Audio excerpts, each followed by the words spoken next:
고린도후서 6장 16절로 18절 말씀 같이 읽도록 하겠습니다. 시작. 하나님의 성전과 우상이 어찌 일치가 되리요? 우리는 살아계신 하나님의 성전이라. 이와 같이 하나님께서 이르시되 내가 그들 가운데 거하며 두루 행하여 나는 그들의 하나님이 되고 그들은 나의 백성이 되리라. 그러므로 너희는 그들 중에서 나와서 따로 있고 부정한 것을 만지지 말라. 내가 너희를 영접하여 너희에게 아버지가 되고 너희는 내게 자녀가 되리라. 전능하신 주의 말씀이니라 하셨느니라. 아멘. 우리는 하나님의 성전으로서, 다른 말로 하면 성령의 전으로서의 교회에 대해서 살펴보고 있습니다. 교회가 하나님의 성전이라는 거죠. 너희가 하나님의 성전인 것과 하나님의 성령이 너희 안에 계시는 것을 알지 못하느냐. 다시 말해서 우리 개인이 하나님 성전일 뿐만 아니라 여기에서는 복수로 쓰였죠. 너희가. 그래서 공동체를 말씀하고 있는 거죠. 교회 공동체를. 특별히 오늘 살펴볼 거는 그렇습니다. 교회가 하나님의 성전인 핵심적인 두 가지 의미를 살펴볼 건데요. 교회가 성령이 거하시는 하나님의 전이라는 말에, 그 말 속에 내포되어 있는 의미를 우리가 알아야 합니다. 교회가 하나님의 전이라는 이 말 속에 내포되어 있는 이 말의 의미. 또 한 가지는 뭐냐면 그 속에 담겨져 있는 하나님의 의도. 그러니까 말의 의미와 개념과 또 하나님의 의도를 알아야 된다는 겁니다. 사실은 하나님이 이 땅이 하나님의 성전이에요. 아멘. 그런 찬양도 있죠. 이 땅은 하나님의 성소라는 찬양. 그 순복음 CCM에 보면 몇 장에 있죠? 그게 그 있어요. 그냥 나온 게 아니죠. 사실은 하나님께서 태초에 천지를 창조하시면서부터 하나님께서 이 땅을 하나님의 성소로 지으신 거예요. 하나님의 성소로. 제 말이 아니고요. 이사야서에 보면 이렇게 말씀하고 있죠. 이사야서에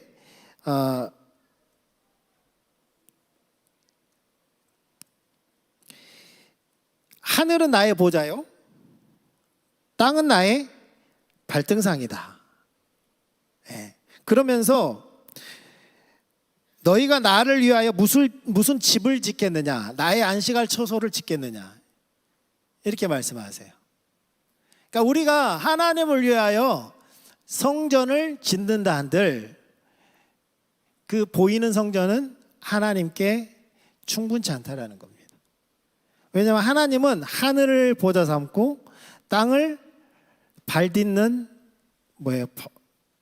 발판 삼아서 하나님은 계신다는 거예요. 그래서 땅이 뭐예요? 하나님이 거하시는, 하나님의 발판 삼고 있는 곳이라는 거예요. 근데 이 개념은 창세기에서부터 말씀하고 있는 겁니다. 그러니까 구약의 성전에서도 그것을 말씀하고 있어요. 창세기에 보면 하나님께서 천지 만물을 창조하시죠. 그런데 특별히 창설하신 게 있어요. 특별히 창설하신 게. 그게 뭡니까? 2장에 보면 에덴을 창설하십니다. 그리고 아담이 범죄한 이후에 하나님께서 3장에 보면 날이 서늘할 때 하나님께서 걸어오세요. 어디로 걸어오십니까? 동산 중앙으로 걸어오십니다. 에덴으로 걸어오세요. 이 그림원을 잘 보셔야 돼요. 하나님께서 걸어오십니다. 어디로요? 동산 중앙으로. 다시 말해서 에덴 동산은, 특별히 그 중앙은 하나님의 지성소와 같은 곳이었습니다. 아담은 하나님을 만나기 위해서 반드시 그 동산 중앙으로 와서 만났을 겁니다.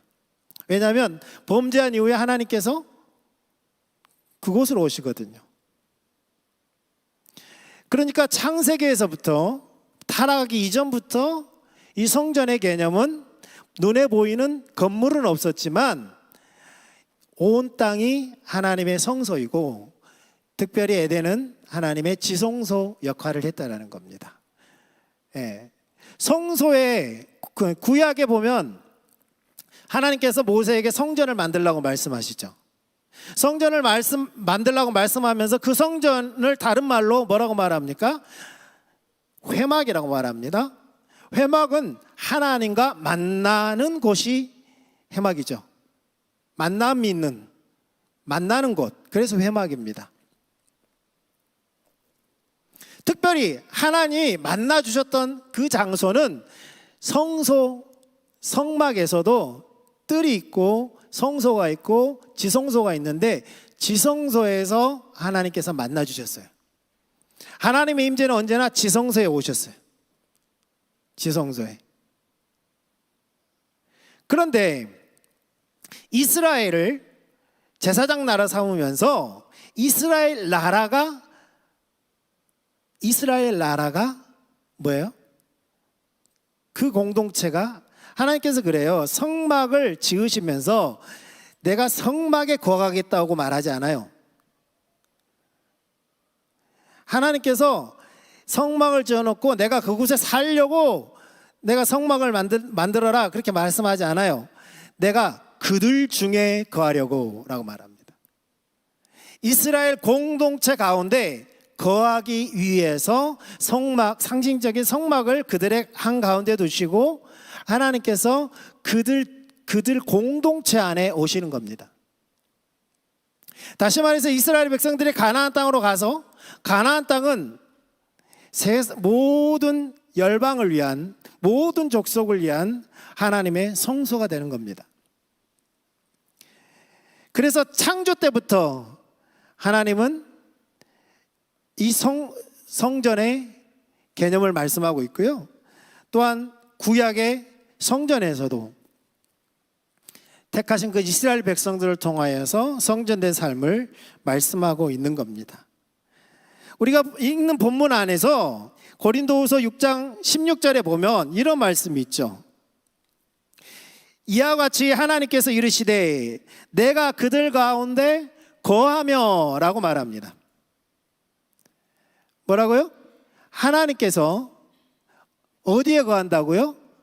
그들 가운데 거하며. 예.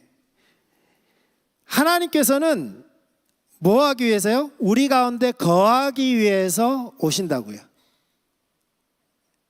하나님께서 우리를 성전 삼은 목적은 우리 가운데 거하기 위해서 오신다고요. 이건 창조 목적과 똑같아요. 사람을 창조하신 목적이 뭡니까? 첫째, 친밀한 교제. 예수님께서 제자들을 부른 목적이 뭐예요? 첫째, 그들과 함께하며 친밀한 교제를 나누며. 이스라엘 백성들을 출애굽시킨 목적이 뭐예요? 첫째 목적이 뭡니까? 그들을 독수리 날개로 업어서 누구에게로? 내게로. 누구? 하나님께로. 친밀한 교제. 그러니까 모든 하나님의 목적은 친밀한 교제입니다.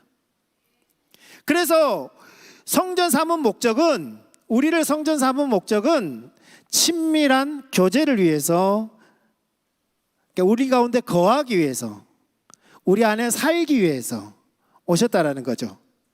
두 번째는 뭐냐면 하나님께서 우리 가운데에서 두루 행하시려고 우리 가운데 오십니다. 예. 첫째는 우리가 하나님의 성전이라는 말의 의미는 하나님이 우리 안에 거한다라는 말입니다. 그런데 의도는 뭐예요? 우리 가운데 거하실 뿐만 아니라 우리를 통해서 하나님의 일을 동역하려고 하는 거죠. 그래서 사람을 창조하신 목적, 첫째, 친밀한 교제. 두 번째 뭡니까? 동역자의 삶. 그러니까 우리를 성전 삼은 목적은 동일하게 주님이 우리 안에 거하시면서 우리와 교제하시면서 무엇을 보이세요? 하나님의 목적을 보이시고 그 목적 목적을 행하기 위해서 우리 가운데 도전하시는 거죠. 우리에게 도전하시는 겁니다. 질투하시는 겁니다. 그리고 세 번째, 그러한 결과로서 우리가 하나님의 백성이 되는 겁니다. 백성은, 하나님의 백성이라는 말은 이런 겁니다. 그러니까 우리가 처음부터 하나님의 백성이 아닌 것이 아니라 백성다운 모습으로 나타난다는 거예요. 첫째와 둘째가 됐을 때, 첫 번째와 두 번째가 됐을 때 우리가 하나님의 백성다움으로 나타나는 겁니다. 결과예요. 이것을 우리가 교회가 하나님의 성전인 핵심적인 두 가지 의미와 그 결과로서의 모습을 우리가 살펴보는 겁니다. 첫째는 교회가 하나님의 성전인 한 핵심적인 의미는 하나님과의 친밀한 교제입니다. 네. 교회라는 말을 우리가 살펴볼 필요가 있죠. 교회는 신약에서 스데반이 구약을 토대로 설교를 하면서 교회라는 단어를 써요. 에클레시아라는 단어를 씁니다. 그런데 예수님께서 그 전에 베드로야, 너의 이름은 페트로스야. 그런데 내가 페트라 위에 내 교회를 세울 거야 그랬어요. 그런데 고린도전서 3장 11절에는 이 페트라가 예수 그리스도라고 말씀하고 있습니다. 예수 그리스도. 저번에도 설명을 드렸지만 예수 크리스토스는 남성 어미를 취합니다. 헬라어에서. 그러면 페트라, 여성 어미를 취하는 페트라는 이 꼴이 될 수가 없어요. 문법적으로. 그런데 그러면 왜 예수 그리스도가 반석이 되냐면 고린도전서 13장 11절에 예수 그리스도스는 페트라다라고 선언을 했기 때문에 그래요. 성경이 예수가 페트라라고 선언을 했기 때문에 그렇다고요. 문법적으로는 안 맞는 거예요. 그런데 보세요. 에클레시아는 여성 어미 명사를 취합니다. 아로 끝나요. 우스오스는 남성 명사고요. 아는 여성 명사예요. 네. 그래서 그리스 로마 신화 보면 남자 이름들은 누구누구 오스 이렇게 끝나요. 근데 여자들은 어때요? 헤로디아, 또 소피아. 네. 여성 명사예요. 이게 여성 명사. 교회는 예수 그리스도 위에 세워진 뿐만 아니라 예수 그리스도는 머리이시고 우리는 그의 몸이라고 말씀하고 있어요. 고린도서 15장 47절에는 첫째 사람은 어디에서 났고? 땅에서 났고, 둘째 사람은 어디서 났고? 하늘에서 났다고 그래요. 첫째 사람은 누구와 짝을 이루었어요? 하와와 짝을 이뤄서 가정을 이뤘어요. 한 몸을 이루었어요. 그런데 하늘에서 난 둘째 사람 예수 그리스도는 누구와 짝을 이루어요? 누구와 짝을 이루죠? 여성 명사를 취하고 있는 에클레시아와 짝을 이룹니다. 우리와 짝을 이룹니다. 첫째 사람은 아담은 하와와 짝을 이뤄서 한 가정을 이뤄서 공동체를 이룹니다. 그런데 둘째 사람이 예수 그리스도는 누구와 짝을 이루어서요? 우리와 짝을 이루어서, 교회와 짝을 이루어서 공동체를 이루세요. 공동체를 이루세요. 그래서 교회가 예수 그리스도가 머리 되고 우리가 그의 몸이 되어서 한 몸을 이루는 그분의 공동체로서의 성전인 거예요. 그분과 뗄래야 뗄 수 없는 한 몸입니다. 단순히 우리 안에 그분이 우리 들어와 계시는 것이 아니라, 우리 가운데 그냥 단순히 거하시는 것이 아니라, 그분과 우리는 뗄 수 없는 한 몸이라고요. 그러한 개념을 가지고 우리는 생각해야 됩니다. 그러면 머리와 몸이 나누어질 수 없죠? 아멘? 당연히 머리에서 명령한 것을 지체는 순종합니다. 아멘? 이게 너무 뜨거워요. 이거 뜨거워요. 그런데요, 머리가 고장이 나면 뜨거워도 잡고 있습니다. 이게 뜨거우면 순간 머리가 놓으라고 말합니다. 그게 정상이죠. 이거는 자동이에요. 그러니까 우리가 당연히 친밀한 교제는 추구해야 될 바라는 겁니다. 선택의 문제가 아닙니다. 이건 당연히 우리가 추구해야 될 바입니다. 아까도 말씀드렸지만 에덴 동산에서부터 이 친밀한 교제는 하나님께서 목적하시는 거였어요. 뿐만 아니라 출애굽기 29장에도 성막을 지으라고 할 때에도 건물 만들어서 주님께서 거하려고 했으면 얼마만큼 큰 건물을 지어야 될까요? 세계에서 제일 큰 교회가 어디 있는지 아세요? 본당. 옛날에 여의도 순복음교회 있어요. 근데 옛말이에요 이제. 얼마죠? 그 다음에 연세중앙교회가 갱신했어요. 그 다음에 또 어떤 교회가 또 오바했다더라고요. 더. 여러분, 그렇게 크게 짓는다고 주님을 담을 수 있어요? 담을 수 없습니다. 여러분, 골방에서 몇 사람이 모여서 예배하는 곳에 주님을 추구하고 주님의 얼굴을 구하여 그 친밀함을 구하여 예배한다면 그곳에 주님이 오십니다. 근데 아무리 큰 건물이라 할지라도, 아무리 웅대한 체육관을 빌리거나 스타디움을 빌려서 집회를 한다 할지라도 주님을 추구하지 않으면 주님 오시지 않습니다. 그렇게 하려면 성막은 너무너무 초라한 거죠. 여러분, 솔로몬이 성전을 짓고 봉헌식을 하죠. 꿈에도 그리던, 다윗이 그렇게 하고 싶었던, 근데 못하고 죽었던,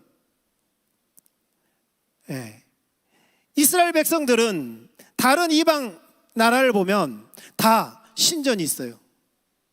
웅장한 신전들이 있어요. 그것에 비하면 이스라엘의 성전은 너무너무 보잘것없었어요. 너무너무 보잘것없었어요. 근데 하나님께서 그걸 지으라고 말씀하시죠. 그 이유가 뭐라고요? 그들 가운데 거하려고. 그들 가운데 거하려고. 그런데 민수기 5장 3절에는 이렇게 말해요. 남녀를 막론하고 다 진영 밖으로 내어보내어 그들이 진영을 더럽히지 말게 하라. 내가 그 진영 가운데에 거하느니라 하시매. 그러니까 민수기에 보면 이방인들에게 이렇게 미혹되어서 음행을 하잖아요.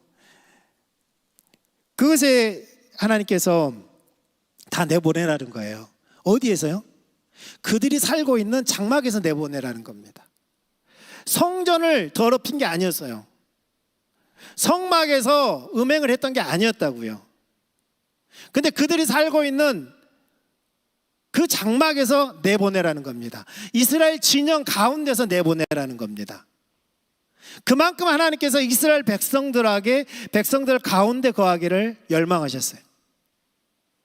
한 사람도 예외 없이 하나님의 거룩하심에 동참하기를 원하셨어요. 왜 그렇게 해야만이? 그렇게 해야만이 어디 가서도, 가나안 땅에 들어가서도 그들이 가나안 민족들이 섬기는 그 신을 섬기지 않고 어떻게 하는 거예요? 하나님만을 섬기고 하나님의 거룩함을 그들이 드러낼 수 있기 때문에 그래요. 그래서 가나안 땅에 살고 있는 그들을 다 내어보내라고 한 거죠. 하나님께서 섞이는 걸 원치 않으셨어요. 뭐가 섞이는 걸 원치 않았다고요?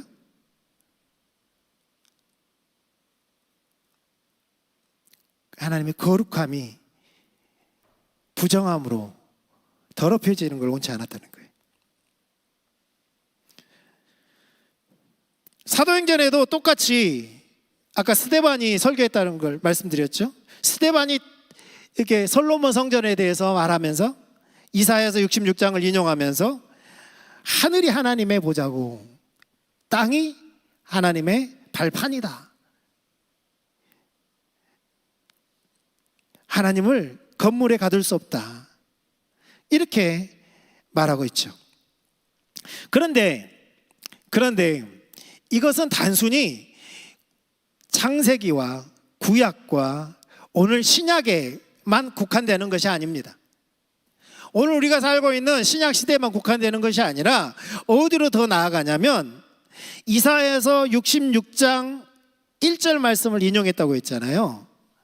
그런데 이사야서 66장 1절 이전에 65장 25절이 바로 앞에 있는데 어떤 내용이 있냐면 이리와 어린 양이 함께 먹을 것이며 사자와 소처럼 즙을 먹을 것이며 뱀은 흙을 양식으로 삼을 것이니 나의 성산에서는 해함도 없겠고 상함도 없으리라 여호와의 말씀이니라 하고 그렇게 말씀하시면서 하늘은 내 보좌요 땅은 나의 발등상이니 이런 말씀을 하세요. 지금 65장에 말씀하는 것은 무엇을 말씀하고 있냐면 예수님께서 다시 오셔서 새하늘과 새 땅을 여실 때에 이제 이 땅에 악과 독, 저주가 거치고 어떻게 되는 거예요? 늑대와 어린 양이 함께 풀을 뜯어 먹어요. 네.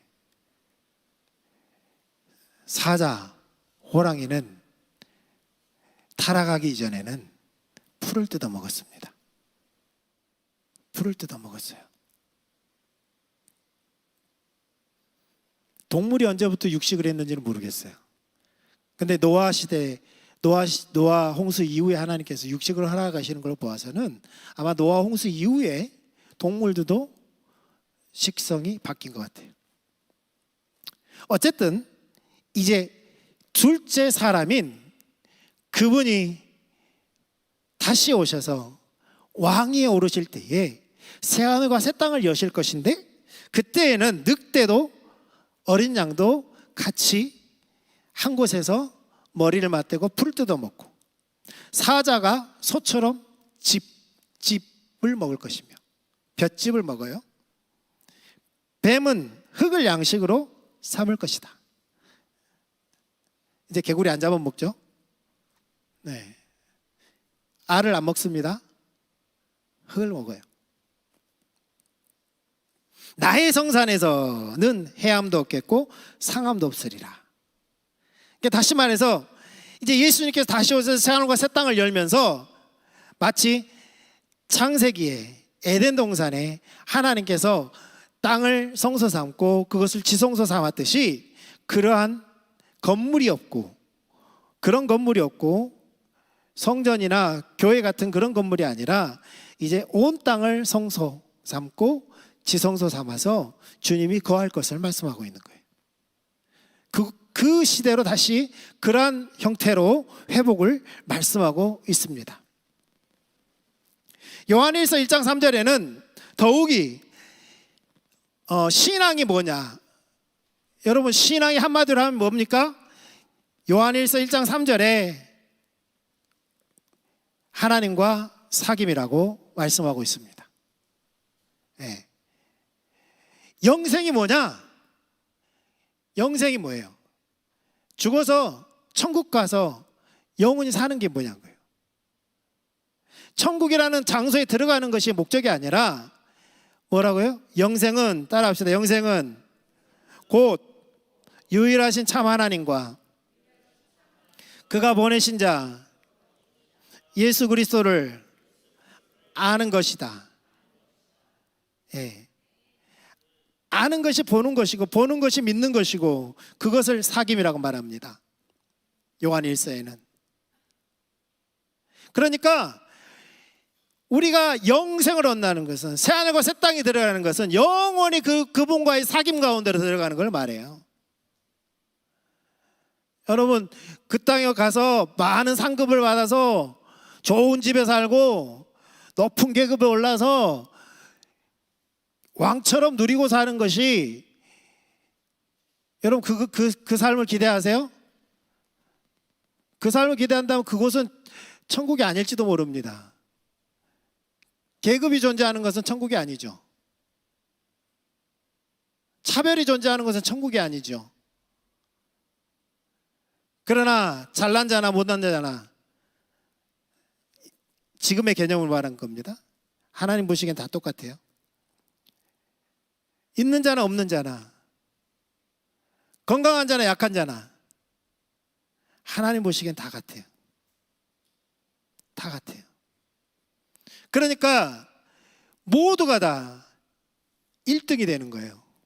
모두가 다 고린 지점에 도착하는 거죠. 뭐예요? 영원한 사귐으로, 영원한 사귐에 들어가는 겁니다. 그런데 중요한 것은 뭐예요? 이 땅에서 우리가 성전된 삶을 사는 것이 중요한 것이죠. 예, 아멘. 예, 죽어서 가는 것, 그래, 언제 가는 거예요 도대체? 예, 언제 가는 거예요? 빨리 가고 싶으세요? 그거 좀 말하지 마세요. 벽에 뭘 칠해도 어디가 좋다고요? 이 땅이 좋다고 말해. 예. 그런데 진정으로 그분과 사귐, 그분의 임재, 그분과 함께하는 것을 우리가 안다면은 이 땅에 미련은 없을 겁니다. 이 땅에 미련은 없을 거예요. 문제는 그겁니다. 하나님의 임재가 필수입니다. 하나님의 임재가 필수예요. 문제, 이것이 없는 것이 문제죠. 이것이 없는 것을 우리는 가슴을 쳐야 되는 거죠. 사실은 저 자신도 마찬가지입니다. 하나님과 함께하는 것. 여러분, 에베소서 1장 17절 19절에는 지혜와 계시의 성령을 주셔서 하나님을 알게 해달라고. 그래서 우리에게 뭐가 필요해요? 성령이 필요한 겁니다. 그래서 아버지는 우리에게 가장 좋은 것을, 가장 좋은 선물을 준비하셨는데 성령을 준비하신 거예요. 너희는 예루살렘을 떠나지 말고 아버지 약속하신 것을 기다리라. 너희가 몇 날이 못 돼요? 성령을 선물로 받으리라.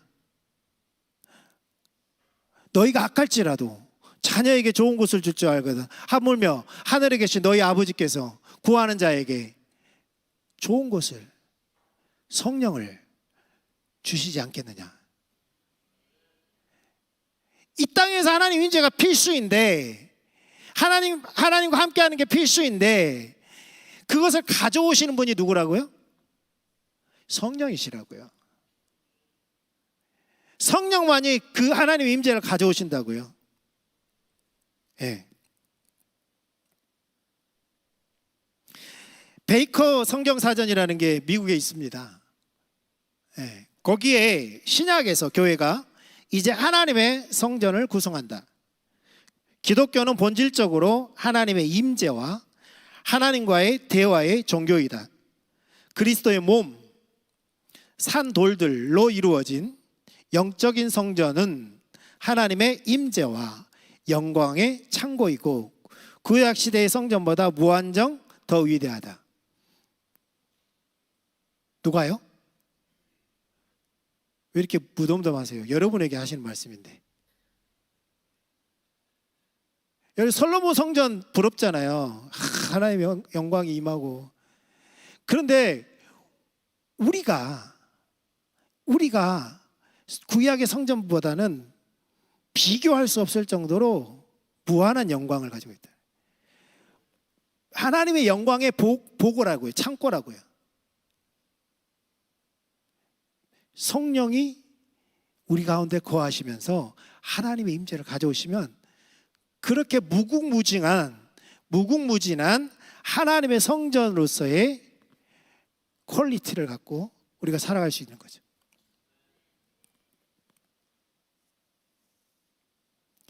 성령이 오셔야지만이 하나님을 알 뿐만 아니라 하나님의 영광을 우리가 체험할 뿐만 아니라 하나님께서 나를 왜 구원하셨고 나를 왜 부르셨고 오늘 충주순복음교회를 우리를 불러 모아서 한 공동체를 그리스도의 신부된 공동체를 이루어서 하나님께서 어디로 우리를 인도하기를 원하시는지 그 비전을 알게 할 뿐만 아니라 그 비전을 하나님께서 우리가 이루는 게 아닙니다. 그 비전을 하나님께서 이루시는데 하나님의 능력으로 성령의 능력으로 성령의 그 능력으로 뒷받침하시는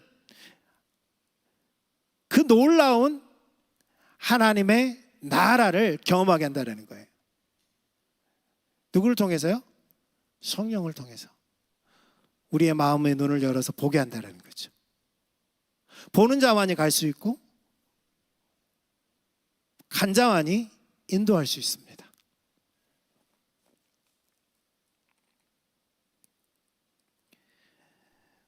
두 번째로 교회가 하나님의 성전이 또 다른 핵심적인 의미는 아까도 말씀드렸습니다. 우리 가운데 뭐 한다고요? 운행하기를 원하신다고요.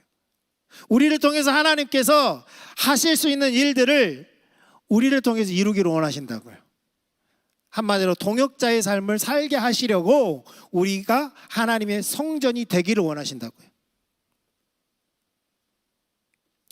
고린도후서 6장 16절에 이와 같이 하나님께서 이르시되 내가 그들 가운데 거하며 두루 행하여. 민수기 14장 14절에는 주 여호와께서 대면하여 보이시며 주의 구름이 그들 위에 섰으면 낮에는 구름 기둥 가운데서 밤에는 불 기둥 가운데서 그들 앞에 행하시는 것이니이다. 보세요. 하나님께서 낮에는 구름 기둥, 하나님 불 기둥으로 그들 인도하셨다고 그랬잖아요. 그런데요, 민수기 14장 14절에는 구름 기둥 가운데 누가 계셨어요? 네? 누가 계셨어요? 하나님이 계셨어요. 불 기둥 가운데 누가 계셨어요? 하나님이 계셨어요. 야 구름아 저들 인도해라 그렇게 명령하시지 않았어요. 불기둥아 저들 인도해라 그렇게 말씀하지 않으셨어요. 하나님이 구름 기둥 가운데서 친히 인도하신 거죠. 왜냐하면 하나님은 형상이 없어요. 하나님을 본 자는 죽어요. 그러니까 구름 기둥으로 하나님의 임재를 보이신 거예요. 구름 기둥 가운데서 말씀하시고 불 기둥 가운데서 말씀하시는 거예요. 시편 103편 7절에는 그러면서 똑같이 하나님의 기적들을 나타내시죠.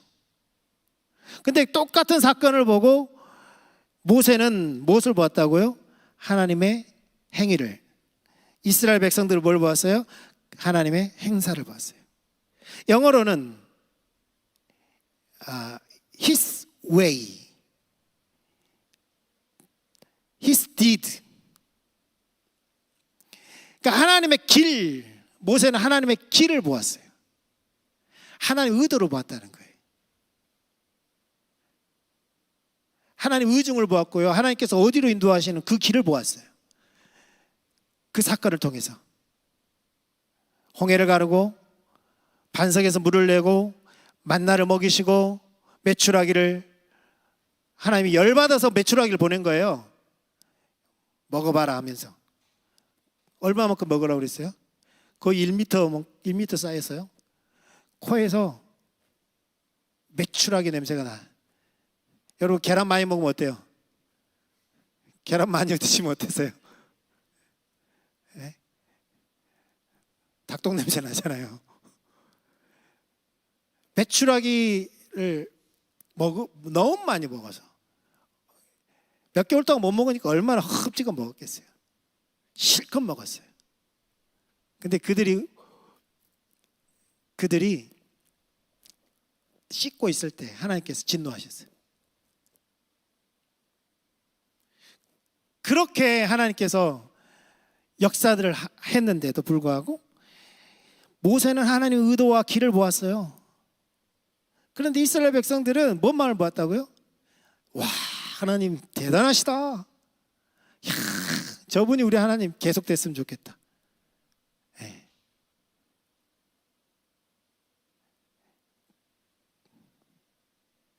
하나님 최고. 그런 거죠. 그러고 만 겁니다. 전혀 하나님 의도를 보려고 하지 않았어요. 하나님께서 그들 가운데서 그렇게 기적을 일으키고 때로는 진노하시면서도 뭐 하기를 원하셨어요? 하나님 그들을 함께 하시면서 그들을 하나님과 동역하는 그 삶으로 인도하기를, 어떤 나라로? 제사장 나라로 빚어지기를 원했던 거죠. 제사장 나라로서.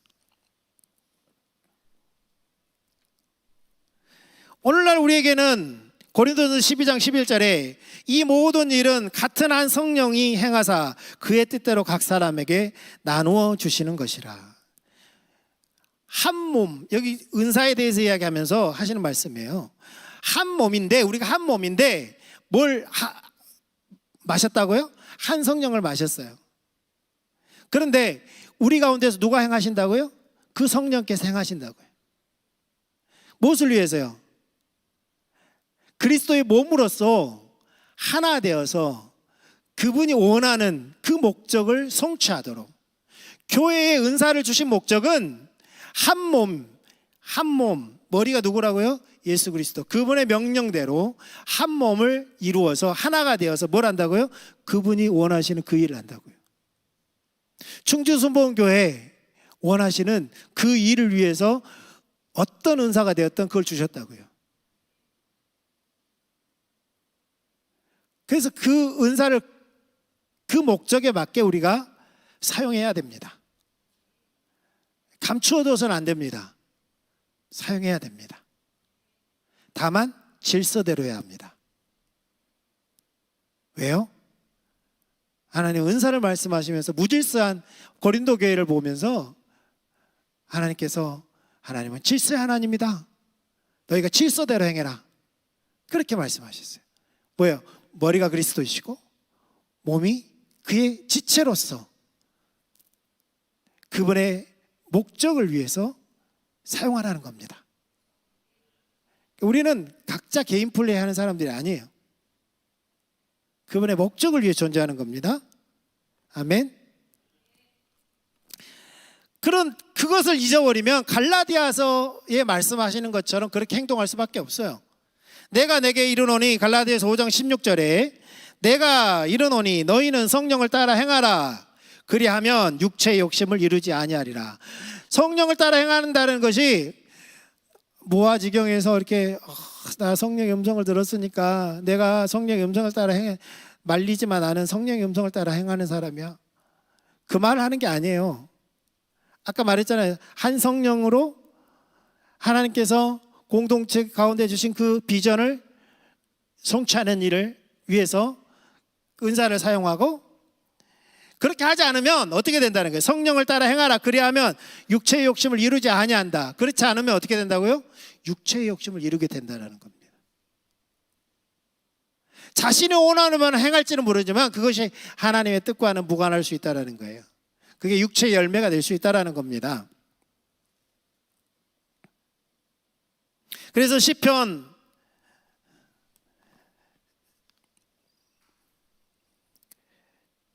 8편 6절에 여호와여 나의 기도에 귀를 기울이시고 내가 간구하는 소리를 들으소서. 나의 환난 날에 내가 주께 부르짖으리니 주께서 내게 응답하시리이다. 주여 신들 중에 주와 같은 자 없사오니 주의 행하심과 같은 일도 없나이다. 주여 주께서 지으신 모든 민족이 와서 주 앞에 경배하며 주의 이름의 영광을 돌리리이다. 무릇 주는 위대하사 기이한 일들을 행하시오니 주만 하나님이시니이다. 여호와여 주의 도를 내게 가르치소서. 내가 주의 진리에 행하오리니 일심으로 주의 이름을 경외하게 하소서. 여러분, 시편, 구약에 있는 시편 기자만 하더라도 주의 행하심을 보고 행하기를 원하는데, 그러기 위해서는 뭐가 필요한 걸 말씀하고 있어요? 주의 도를 내게 가르치소서. 다시 말해서 주의 말씀을 내게 깨닫는 은혜를 주십시오. 그러면 내가 진리 가운데서 행할 수 있습니다. 좌로나 우리 치우치지 않고 하나님의 의도대로 행할 수 있다는 겁니다. 일심으로 주의 이름을 경외하게 하소서. 그분을 경외함이 없이는 우리는 그분의 뜻대로 살 수 없습니다. 우리가 하나님 말씀 앞에 서지 못하는 것은 뭐냐면, 다른 이유가 많이 있지만 그분을 경외하지 않기 때문에 그렇습니다. 두렵고 떨림으로 말씀 앞에 서지 않기 때문에 그렇습니다. 제 자신도 그렇고요.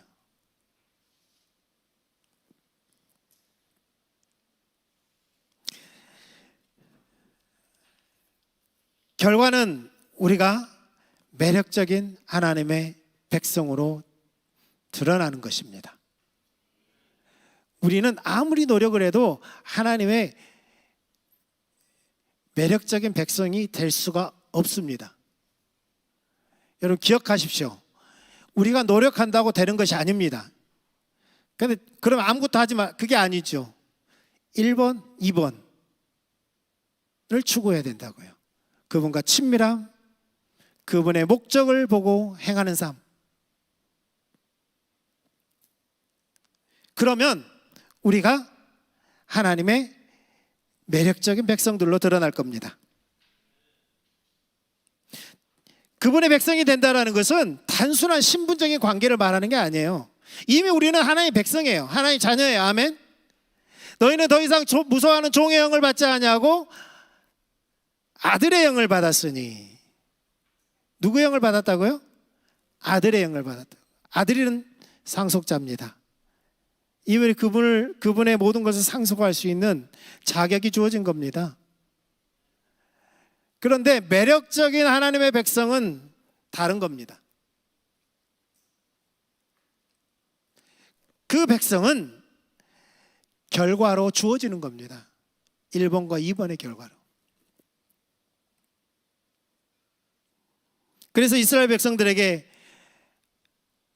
그들을 선택하실 때에는 그들이 하나님의 말씀을 준행함으로써 매력적 백성으로 살아가는 것까지 선택하신 거예요. 그렇게 할 때만이 하나님의 성교를 이룰 수 있기 때문에 그렇습니다. 우리도 마찬가지죠. 우리가 실제적인 그분의 백성으로서의 삶을 살지 않으면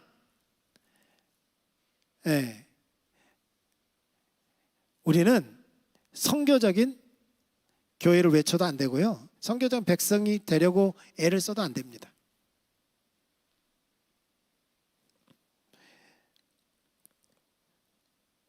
실제적으로 그 삶이 되어지도록 우리는 1번과 2번 친밀한 교제와 그분의 행하심 안에서 우리가 그분의 일에 동참하는 그 삶을 살아가면 3번은 저절로 그 결과는 주어질 것입니다. 예수님이 하나님을 뭐라고 부르셨어요? 여러분 우리가 이게 하나님의 동역자 하면 이러기 쉬워요. 직원 개념, 종의 개념, 자칫 잘못하면 거기에 빠지기 쉬워요. 근데 예수님은 철저하게 하나님과 친밀한 교제 가운데서 하나님 행하심에 동참하시면서요, 예수님은 항상 하나님을 뭐라고 불렀어요? 아바, 아버지. 아들로서 충성했어요. 아들로서 충성했다고요. 우리가 구약과 다른 것은 뭐냐면 우리가 하나님을 뭐로 부르는 거예요? 아바, 아버지라고 부르는 거예요. 아멘. 너희가 아들인 고로 하나님이 그 아들의 영을 우리 마음 가운데 보내사 아바, 아버지라 부르게 하셨느니라. 성령으로 말미암아 우리가 하나님을 아바, 아버지라고 부릅니다. 갈라디아서 4장 6절입니다. 우리에게 주신 놀라운 축복, 특권, 우리의 신분을 우리는 잊어서는 안 됩니다. 교회가 하나님의 전이라는 핵심적인 의미는 하나님이 우리 가운데 거하시는 것입니다. 둘째는 하나님께서 우리 가운데 두루 행하시는 것을 말합니다. 1과 2번의 결과로서 하나님은 우리의 하나님이 되고 우리는 그분의 백성이 되는 것입니다. 하나님의 거룩한 백성으로서의 삶을 살 수 있기를 주님의 이름으로 축복합니다.